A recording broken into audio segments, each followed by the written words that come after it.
Well, good morning, children. Hope you're well, and hope that you're going to have a good day today, whatever you're going to do. Now then, David is in the valley of Elah, without those buildings, but he's there.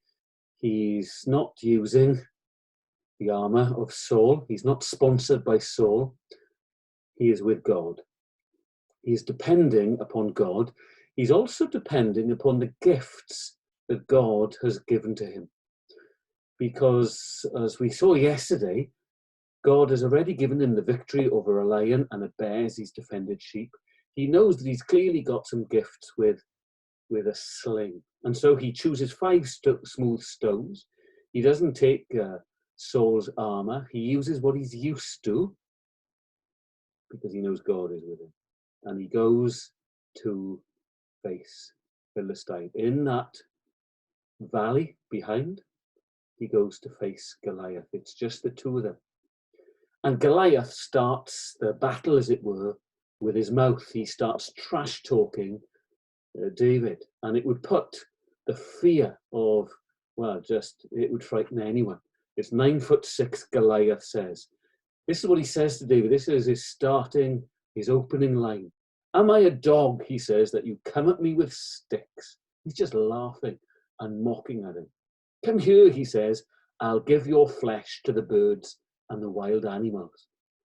Well, that would be enough to make me tremble. I don't know about you. Well, David stands his ground and gives a bit of trash talk back, but it's so good. He says, you come against me with sword and a spear and a javelin, but I come against you in the name of the Lord Almighty, the God of the armies of Israel, whom you have defiled. This day, says David, the Lord will deliver you into my hands. I'll strike you down and I'll cut off your head. Then, he says, he carries on. This is good talk, isn't it? This very day, I'll give the carcasses, the bodies, the dead bodies of the Philistine armies to the birds and the wild animals so that they can eat it. And then everyone will know in the whole world that the God of Israel is God. You see what David is doing? He has great, real, total faith that God will give him the victory. He knows Goliath may be 9'6". It may be humanly impossible to beat Goliath. But David is not relying upon a human. David is relying upon the living God. God is going to give him the victory because he knows he is God's anointed one. He knows that he is God's man, the one that God has chosen to bring the victory.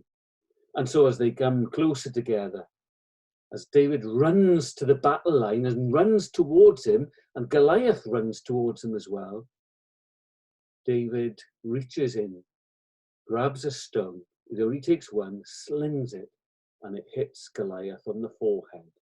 He sinks to the ground. David runs. He hasn't got a sword, remember. He takes Goliath's massive sword and he cuts off Goliath's head. Great, isn't it? This is what God can do through someone like David. But remember, where are we in the story? As David beats Goliath, we cannot be David. David is God's chosen one. He is God's anointed one. Goliath is an enemy that cannot be defeated. You and I need David to beat Goliath.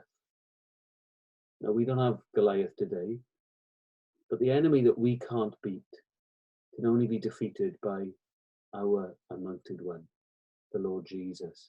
See, you and I are in the background of the story, looking to the anointed one. You and I need Jesus to give us the ultimate victories over sin and death, things that we cannot conquer, we cannot defeat, but Jesus has, and he will for you as well. And so the armies, they all look to David, and you and I have got to look to Jesus today. So today, have a great day. but above all things, look to Jesus.